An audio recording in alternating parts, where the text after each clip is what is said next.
দোল পূর্ণিমার দিন বাড়ির সদর দরজায় ঢেলে দিন বিশেষ এই একটি জিনিস এবং পালন করুন শাস্ত্রীয় বিধি মেনে সদর দরজা সম্পর্কিত দোল পূর্ণিমার এই কয়েকটি অতি চমৎকারী টোটকা, ভাগ্য বদলাতে যা সহায়ক। সম্মানীয় দর্শক শ্রোতা, এই টোটকা সঠিকভাবে পালনে দূর হয় বাস্তুদোষ, গ্রহদোষ, আর্থিক সমস্যা, জীবনে আসে সার্বিক সফলতা, আর্থিক সমৃদ্ধি। হিন্দু সনাতন ধর্মে দোল পূর্ণিমা অতি গুরুত্বপূর্ণ একটি তিথি। শাস্ত্রমতে দোল পূর্ণিমার দিন কিছু টোটকা পালনে জীবন সুখ সমৃদ্ধিতে ভরে উঠতে পারে। তবে 2025 সালে দোল পূর্ণিমায় রয়েছে চন্দ্রগ্রহণের যোগ। এমতো অবস্থায় সকলের মনেই এই নিয়ে সংশয় রয়েছে যে তারা পুজো করতে পারবেন কিনা। তাই আমাদের দোল পূর্ণিমা 2025-এর পূর্ণাঙ্গ সময়সূচি সবার আগে জেনে নেওয়া দরকার। 2025 সালে দোল পূর্ণিমা এবং হোলি উৎসব তিথির বিচারে 14ই মার্চ শুক্রবার, বাংলা 29শে ফাল্গুন 1431 বঙ্গাব্দে পালিত হবে। মূলত দোল পূর্ণিমার পরের দিন হোলি পালন করা হয়। এছাড়া চৈত্র কৃষ্ণ প্রতিপদে উদয়া তিথি পড়ছে বলে ভারতের বিভিন্ন প্রান্তে 15ই মার্চও হোলি পালিত হবে। ন্যাড়াপোড়া অর্থাৎ হোলিকা দহন সেটি হবে 13ই মার্চ বৃহস্পতিবার। পূর্ণিমা তিথি শুরু হবে 13ই মার্চ সকাল 10:35 থেকে, আর তা শেষ হবে 14ই মার্চ 12:23। চন্দ্রগ্রহণ ভারত ও বাংলাদেশে দৃশ্যমান নয়, আর তাই চন্দ্রগ্রহণের সূতককাল গণ্য হবে না ভারত ও বাংলাদেশে। সে কারণে হোলি ও দোল পূর্ণিমায় চন্দ্রগ্রহণের কোনো প্রভাবই ভারত বাংলাদেশে অন্তত থাকছে না। প্রসঙ্গত, ভারত থেকে দেখা না গেলেও এই চন্দ্রগ্রহণ দেখা যাবে অস্ট্রেলিয়া, ইউরোপ, আফ্রিকা, উত্তর ও দক্ষিণ আমেরিকা, অ্যান্টার্কটিকা, পূর্ব এশিয়া থেকে। দেখা যাবে প্রশান্ত মহাসাগর, আটলান্টিক মহাসাগর, উত্তর মহাসাগর থেকেও। আমরা এবার মূল পর্বে প্রবেশ করব এবং আপনাদের জানাবো দোল পূর্ণিমায় সদর দরজা সম্পর্কিত সেই সমস্ত চমৎকারী টোটকা সম্পর্কে। দোল পূর্ণিমায় সদর দরজায় বিশেষ ক্রিয়া করার পূর্বে আপনাদের দোল পূর্ণিমার দিন তাড়াতাড়ি ঘুম থেকে উঠে স্নান সেরে শুদ্ধ বস্ত্র পরিধান করে সবার প্রথমে সূর্যদেবকে প্রণাম করে পুণ্য দিনটির শুভ সূচনা করতে হবে।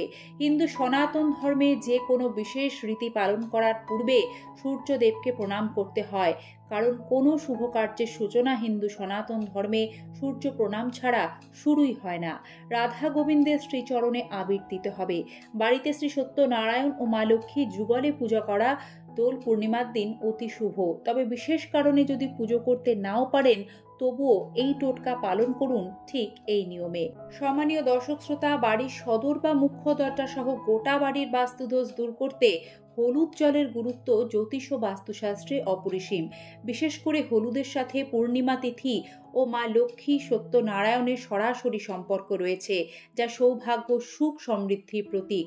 পূর্ণিমা তিথিতে বেশিরভাগ বাড়িতেই শ্রী সত্যনারায়ণ ও মা লক্ষ্মীর পুজো করা হয়। বাস্তুশাস্ত্র অনুসারে পূর্ণিমা তিথিতে বাড়ির সদর দরজার বাইরে একটি বিশেষ নিয়মে হলুদ জল ছেটানো খুব শুভ। দোল পূর্ণিমা তিথিতে সকালে ঘুম থেকে উঠে ঘরদোর ঝাড়মোছ পরিষ্কার করে স্নান সেরে নেবেন। একটি তামার কলস বা ঘটে জল ভরে নেবেন, তাতে 1 চিমটি হলুদ মেশাবেন।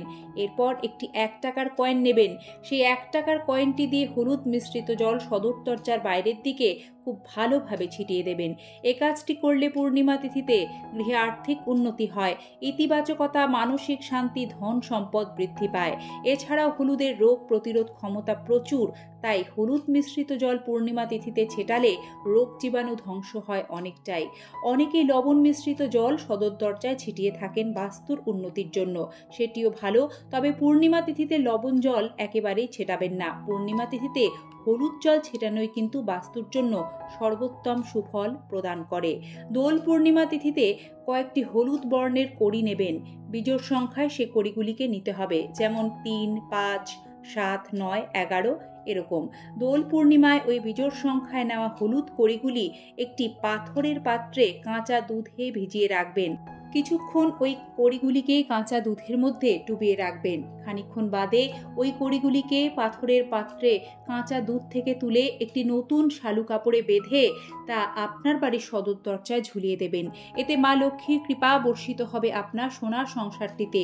আসবে আর্থিক সমৃদ্ধি, সৌভাগ্য, দূর হবে সমস্ত অশুভ, নেতি ইতিবাচক শক্তি।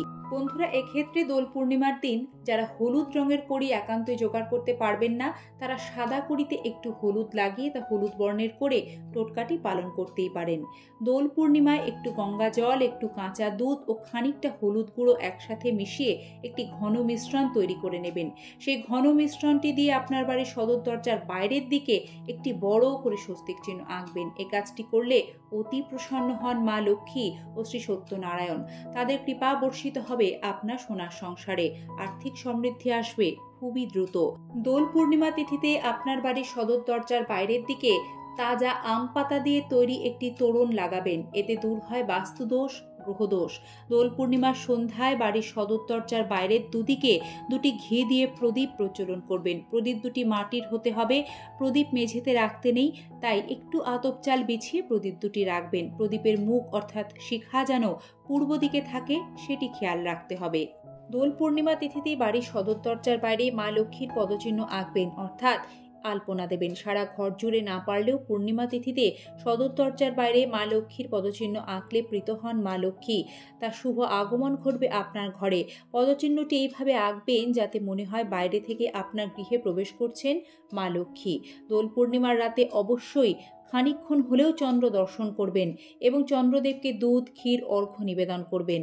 এতে জন্মছকে চন্দ্রের দোষ থাকলে তা খণ্ডন হবে, মানসিক শান্তি আসবে এবং বহু সুফল লাভ করবেন। দোল পূর্ণিমার দিন আপনার বাড়ির সদর দরজায় কেউ সাহায্য চাইতে এলে খালি হাতে কখনোই ফিরিয়ে দেবেন না, সাধ্যমতো দান ধ্যান করবেন। এই টোটকার পূর্ণ ফল পেতে অবশ্যই কয়েকটি সতর্কতা অবলম্বন করতে হবে।